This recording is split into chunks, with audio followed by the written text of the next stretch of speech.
All right, today I'm going to show you how to make a colander or a fruit bowl. This is going to be the project right after your slab bowl. If you haven't made the slab bowl yet, you want to go ahead and watch that video or make that first so that the second bowl you make, you can poke holes in it to make it a colander or a fruit bowl. Here's an example of one that's been bisque fired. What we're looking to do is grid out our bowl so that we can put holes in the bowl evenly spaced out. So if you notice, these holes are pretty evenly spaced out. What I'm going to show you is how I did that, doing a little bit of dividing with one of these decorating discs. So what you're going to need is you're going to need your bowl, preferably on the mold still, but if it's not, you still can. This will need to be done before the clay is totally leather hard or when it just becomes leather hard. If the bowl is too stiff, when you go to poke a hole in it, it is going to crack the bowl. So the first thing I'm going to do is put my bowl in the center of this decorating disc. And what I'm trying to do is make it as even as possible. Then what I'm going to do is I'm going to use a metal rib, or you could use a smaller version of a metal rib, like this one. And I'm going to draw some lines on this bowl. Now the way this disc works is if I want to divide my bowl in quarters, I see where the 4 is lined up, and I would put a mark where this green line is all the way up my pot, and that would divide it in quarters. If I wanted to divide it in 6, into a 6-sided object, I'd find where the 6's are. There's a 6 here, a 6 there, a 6 here, here, here, and there, and I would divide it by 6. I'm going to divide my bowl into 10 sides so you can get a full understanding of how I'm going to divide it. I'm going to be using all the number 10s. So I'm going to use my metal rib. I'll use this smaller one, and I'm going to put it first on this line. I'm going to line it up with this line. I'm going to put it right on my bowl, and I'm just going to kind of eyeball it. It doesn't need to be perfect, but I'm going to put a line on my bowl, and I want this line to go all the way from the bottom to the top. And I'm actually going to have it go up my foot and to the inside. Okay, and I'm going to do that a few more times with my rib. I'm going to use this larger one because it'll go a little faster. I'm going to put it right on that line.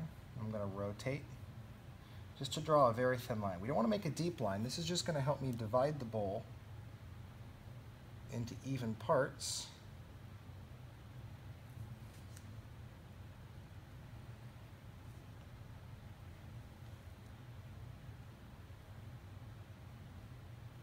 I will be smoothing these lines out afterwards as well. So that's why we're not making them too deep. It's going to save me a little bit of time.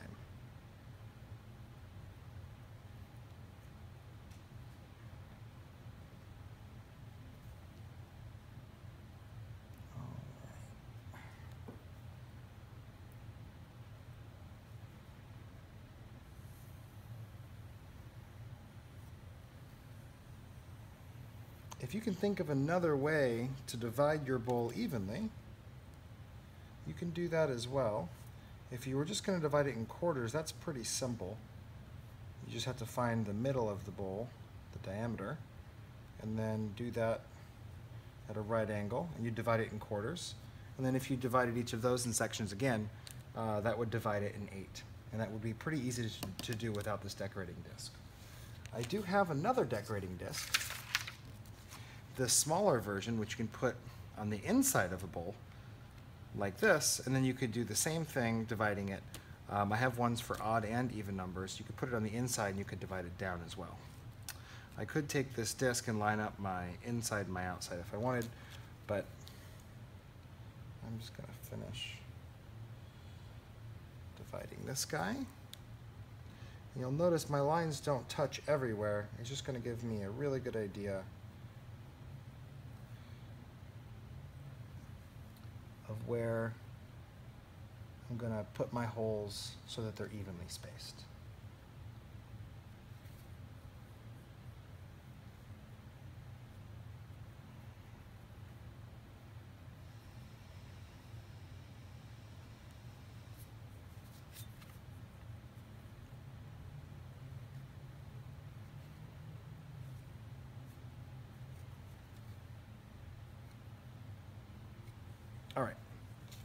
So now that I have the lines on my bowl done, I'm going to lift this up so I can show you. You can see that I just have a very shallow line on the bowl, if that's in frame, showing me where those lines, where it's evenly divided. Now I'm going to go back to my banding wheel.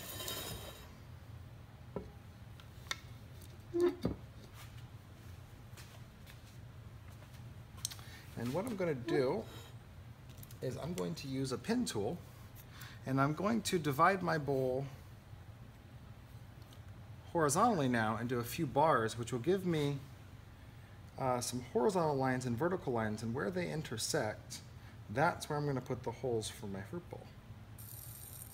I think I'm going to do 3, and we'll do 4. So it'll be 3 sections, or 4 sections, that's 3 lines, and then there'll be the inside, which I'll just kind of do by eye. So now what I've got is I've got a bunch of little squares or rectangles on my bowl, and it's gridded out. Now if I wanted to do a pattern of squares alternating colors, I could do this as well, but this is going to make it really easy to put my holes for my fruit bowl evenly spaced. So what I'm going to do is right where these 2 lines intersect, that's where I'm going to put my holes, right there. Just making sure that's in frame. There we go. Great.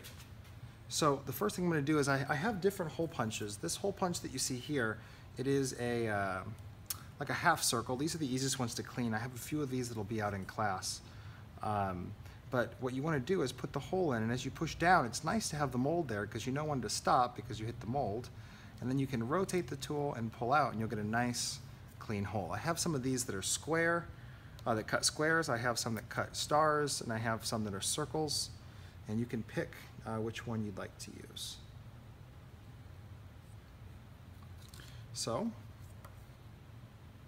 I'm going to go around and poke these holes.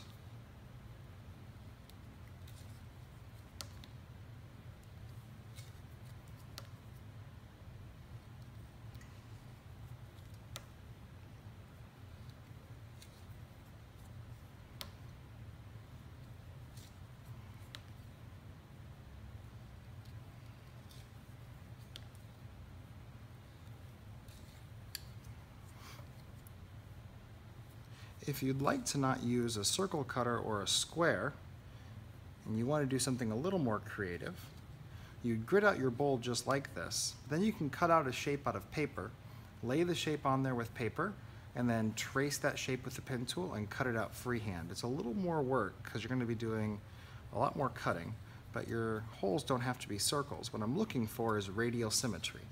They've got to be evenly spaced out, and it's got to look the same on all sides. So circles or using my cutters is going to be the easiest thing to do. But you are totally welcome to experiment cutting with a pin tool or an X-Acto knife and cutting out your own shapes.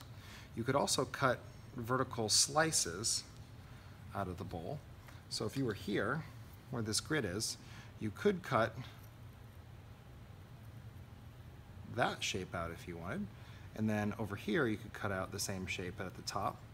You could cut out a shape that went all the way down and it just followed this line. And you can cut out vertical slices if you'd like. That's up to you. I'm going to do my circles all the way around.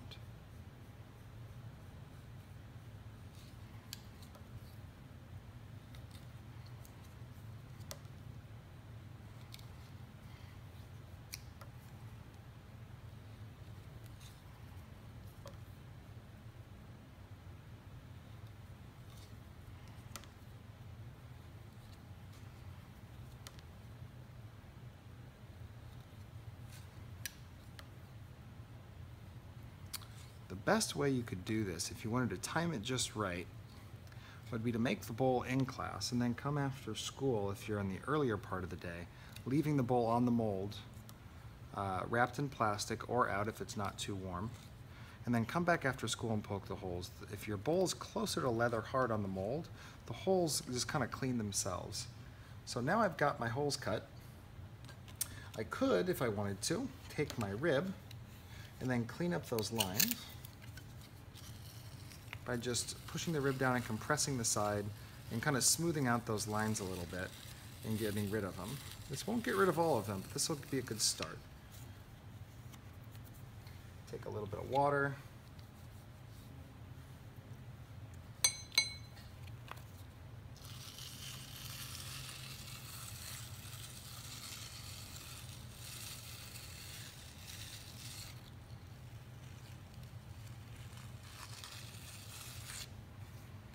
There we go.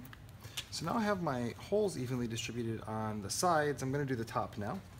So what I'm going to decide to do is put a hole in the very center.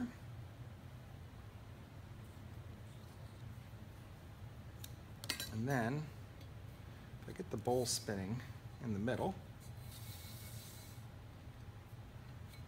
it's close enough for me. What I'll do is I'll just draw one line. I'm going to have a series of holes on the outside of that line, right at the intersection of my tools. There we go.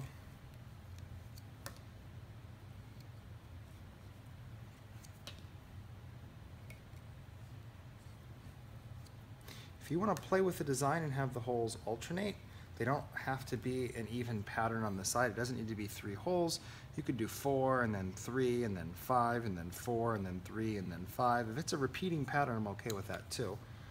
I just need it to have an even spacing so I know you know how to divide your pot. Because if you're going to be decorating something, it's good to know how to make sure that the decoration is evenly spaced. And gridding out your pot is a really good strategy that can save you a lot of time when you're getting ready to decorate your piece if you kind of have it worked out where all the decorations would be. Once your project is bisqueware like this, if you have a plain bisqueware bowl, you could do the same kind of dissection with the mats, but you could use a pencil and draw on the bisqueware to let you know where the design is, if you're going to be like drawing something on the side of the bowl.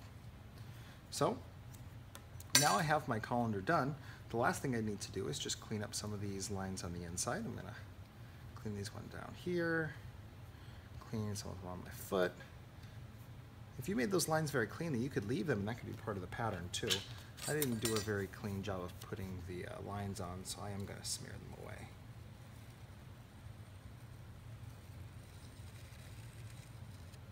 There you go. If your bowl is really soft, you might not want to use a rib on it and clean it up like that. You might want to do that later. So now that I've got my lines cleaned up, for the most part, I'm going to flip my bowl over and then remove my mold.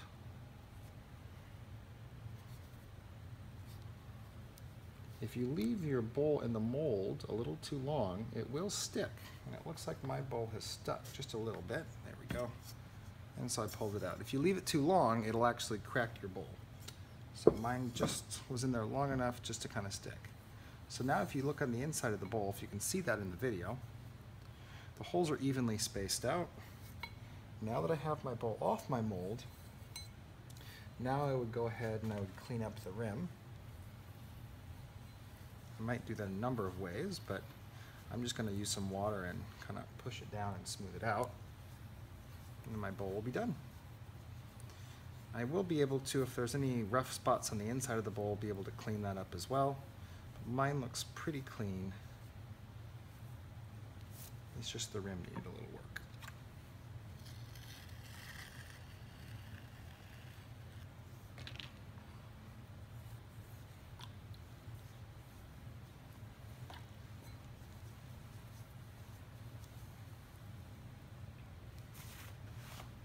Looks like my center hole didn't go all the way through, or it didn't come out. Let's see.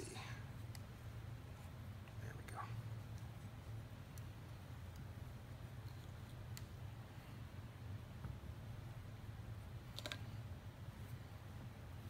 So now that my bowl is done, it is possible if you don't have time in one day and you're not going to be able to, if you make the bowl before you put the holes in it, what you can do is you can wrap the bowl up really well, and then the next day put the mold back in, flip it over, and it's going to take a second.